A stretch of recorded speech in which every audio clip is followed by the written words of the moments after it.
Shalom saudara-saudara sekalian dimanapun berada. Saya yakin dan percaya kita semua dalam keadaan yang sehat dan diberkati oleh Tuhan.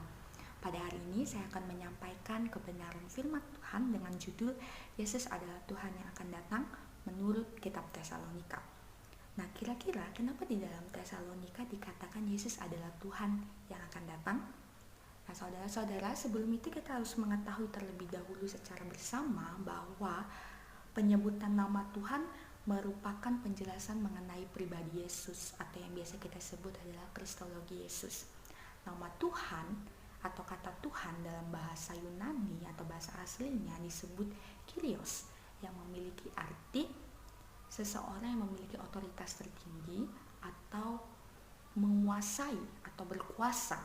Nah, jika kita melihat dalam secara keseluruhan konteks perjanjian baru, nama Tuhan merupakan sapaan yang hormat dan dihargai. Kita bisa melihat dalam Matius 8 ayat 2 dan Matius 20 ayat yang ke-33.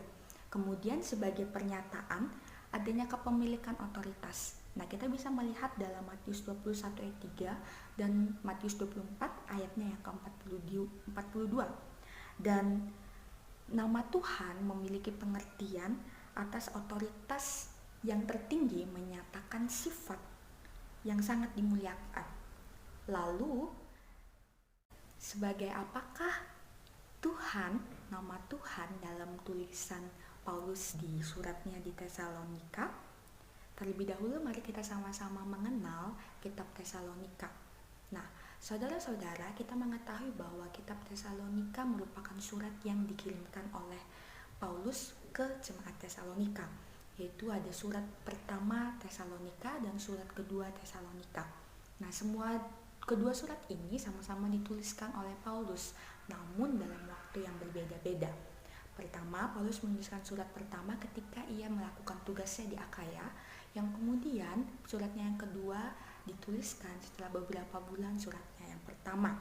Nah, lalu apa tujuan Paulus menuliskan surat untuk jemaat Tesalonika? Yaitu pertama, Paulus mau menunjukkan rasa ucapan syukurnya atau sukacitanya kepada jemaat Tesalonika pada saat itu, karena mereka tetap berpegang teguh kepada iman mereka di tengah penderitaan pada saat itu. Dan kemudian yang sangat penting dalam surat Tesalonika ini, Paulus mengklarifikasi permasalahan yang ada dalam jemaat Tesalonika, di mana permasalahan yang terjadi pada jemaat Tesalonika ini adalah adanya kesalahpahaman yang mengenai kedatangan Tuhan Yesus menurut mereka, sehingga dalam surat Paulus yang kedua pun Paulus tetap menekankan mengenai kedatangan Tuhan Yesus.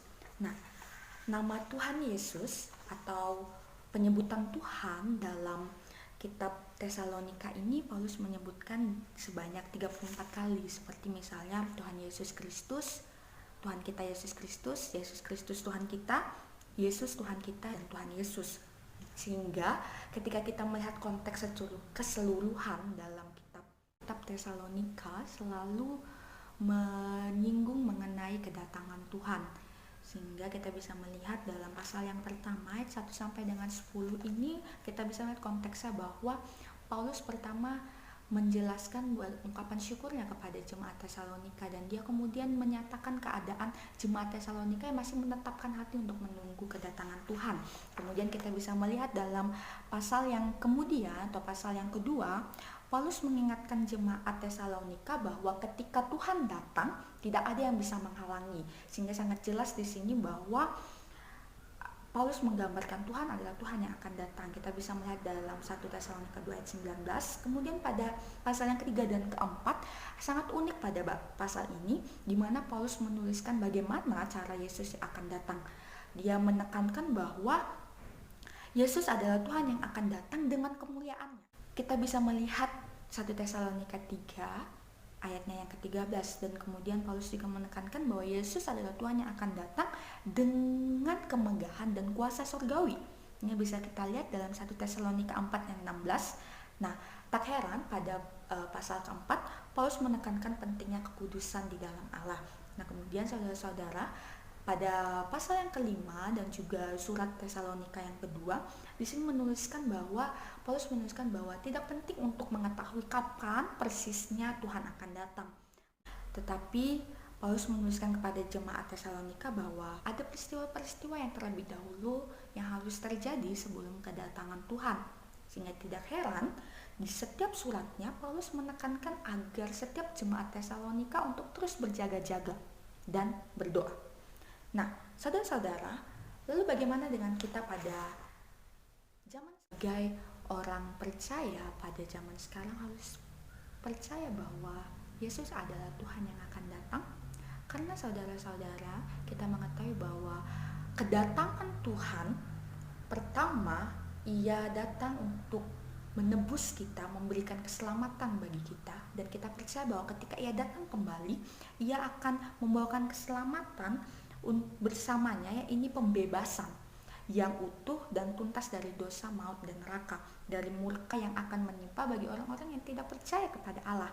Nah, kemudian kita mengetahui bahwa Allah sudah membangkitkan Yesus dari antara orang mati, yang merupakan jaminan penuh kepada semua orang bahwa Ia akan datang untuk menghakimi. Kita bisa melihat dalam Kisah Para Rasul 17 ayat ke-31.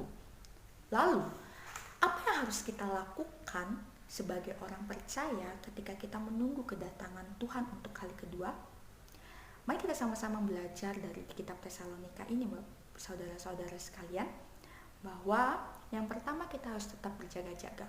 Dalam 1 Tesalonika pasal yang kelima ayat yang ke-6, di sini menyatakan bahwa sebab itu baiklah jangan kita tidur seperti orang-orang lain, tetapi berjaga-jaga dan sadar.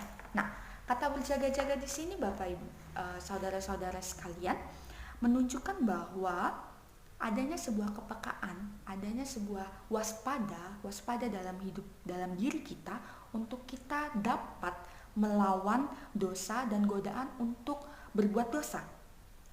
Dan juga kita memiliki kesadaran untuk menjaga keinginan kita untuk melakukan hal-hal yang hanya bersifat sementara.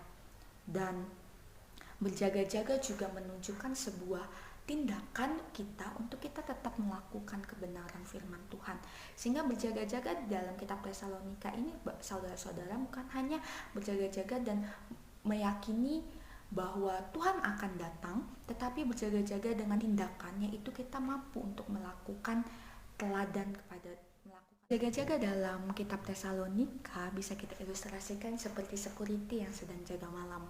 Kita tahu bagaimana security sedang jaga malam. Tentunya security akan melakukan tindakan di mana dia harus berkeliling komplek tersebut, memperhatikan, mengawasi komplek itu supaya keamanan komplek itu ada pada malam itu. Begitu juga kita sebagai orang Kristen, saudara-saudara, kita harus berjaga-jaga. Dengan apa? Dengan melakukan tindakan kita sesuai dengan kebenaran firman Tuhan. Sehingga kita bisa menunjukkan, kita bisa menjadi teladan dari apa yang sudah kita pelajari dari firman Tuhan. Nah, saudara-saudara sekalian, kita bisa melihat dalam ayatnya yang ke-8 pada pasal yang kelima, tetapi kita yang adalah orang-orang siang, baiklah kita sadar, berbaju jirahkan iman dan kasih, dan berketopongkan pengharapan keselamatan. Ini merupakan senjata yang harus kita gunakan sebagai orang percaya, yaitu adalah berbaju jirahkan iman dan kasih. Di sini memiliki pengertian bahwa kita harus hidup di dalam iman kita kepada Tuhan, dalam keyakinan kita bahwa apapun yang kita lakukan Tuhan sedang melihat, dan sehingga kita memiliki kesadaran untuk kita tetap berjaga-jaga, untuk kita tetap memiliki kerinduan untuk tetap melakukan kebenaran firman Tuhan. Yang kemudian kita harus hidup dengan kasih yang berkobar-kobar kepada Allah dan juga kepada sesama kita. Dan kemudian adalah berketopongkan pengharapan keselamatan, di mana kita menjadikan keselamatan menjadi harapan kita, sebuah harapan untuk kehidupan yang kekal yang dilakukan melalui anugerah, akan menjadi ketopong yang melindungi kepala dan mencegah kita untuk tidak tercemar dari kehidupan dosa. Oleh sebab itu, Yesus adalah Tuhan yang akan datang. Menurut kitab Tesalonika menunjukkan bagaimana kedatangan Tuhan nantinya, sehingga menunjukkan kita untuk tetap berjaga-jaga dan menggunakan senjata Allah.